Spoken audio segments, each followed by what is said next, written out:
امام شافعی رحمہ اللہ کا مجرب عمل۔ امام شافعی رحمہ اللہ سے روایت ہے کہ بنو امیہ کے بعض مکانات میں چاندی کا ایک ڈبہ پایا گیا جس پر سونے کا تالا لگا ہوا تھا اور اس پر لکھا ہوا تھا ہر بیماری سے شفا۔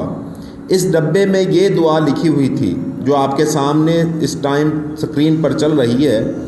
اس دعا کی برکت اتنی زیادہ ہے کہ انسان بیماری سے محفوظ رہتا ہے، یعنی روزانہ جو یہ عادت بنا لیتا ہے دعا کو پڑھنے کی، یا کوئی مریض ہے تو اس کو یہ کاغذ پہ لکھ کر پانی میں ملا کر پلائی بھی جا سکتی ہے اور وہ شفا یاب ہوتا ہے۔ امام شافعی رحمہ اللہ فرماتے ہیں کہ اس دعا کے بعد مجھے کبھی بھی طبیب کا محتاج نہیں ہونا پڑا۔ یہ دعا درد سر کے لیے بھی بے حد مفید اور مجرب ہے۔ یہ دعا آپ کے سامنے ہے، خود بھی پڑھیں اور اس کا فائدہ اٹھائیں اور دوست احباب کو بھی بتائیں کہ اس دعا کی بہت زیادہ برکت اور فضیلت ہے۔ بہت شکریہ۔